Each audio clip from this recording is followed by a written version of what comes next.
In a significant development, the Afghanistan Embassy in India suspended its operations on October 1st.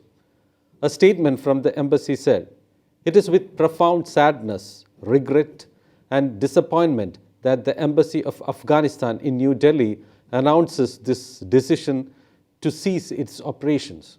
Lack of support from the host government, that is, Indian government, and the failure to meet expectations in serving Afghanistan's interests were cited as the reason behind the decision.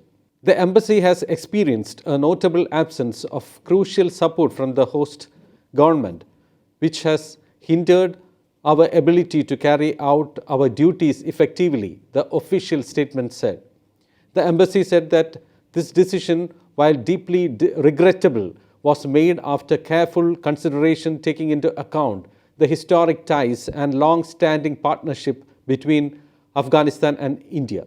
India will take control of the embassy in a caretaker capacity. The announcement comes 2 years after the elected government in Afghanistan was overthrown by the Taliban.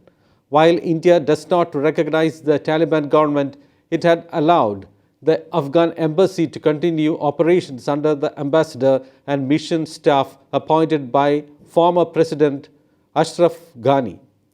It may be noted that Ashraf Ghani had fled Kabul in 2021. Earlier this year, the embassy was rocked by a power struggle in the wake of reports of the Taliban appointing a chargé d'affaires to head the mission, replacing Mamun Sai. Following the episode, the embassy came out with a statement that there was no change in its leadership.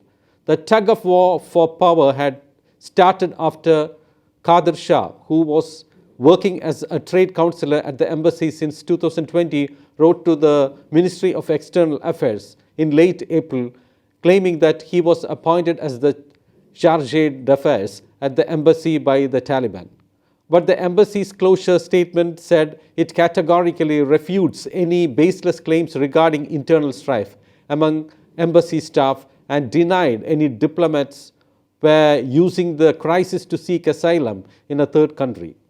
Here are the reasons listed by the Afghanistan Embassy for closing its operations in India. First one is lack of support from India, but the Indian government has not yet reacted to these allegations. The second one is failure to serve Afghanistan's interests.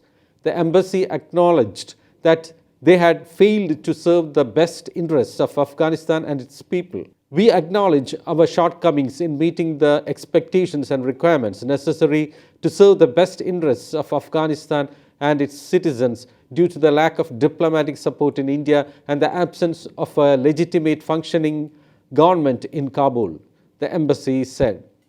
The third reason is staff shortage. The Afghan embassy said that there had been a significant reduction in staff and resources due to unforeseen circumstances. To continue operations became a challenging task after this. The lack of timely and sufficient support from visa renewal for diplomats to other critical areas of cooperation led to an understandable frustration among our team and impeded our ability to carry out routine duties effectively, the statement said. Meanwhile, India is yet to recognize the Taliban regime and has been pitching for the formation of a truly inclusive government in Kabul.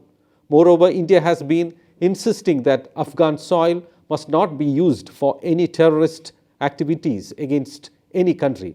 Earlier this week, sources in the Foreign Affairs Ministry had said that they were keeping an eye on the crisis and also examining the authenticity of the communication about the Afghanistan embassy closing doors.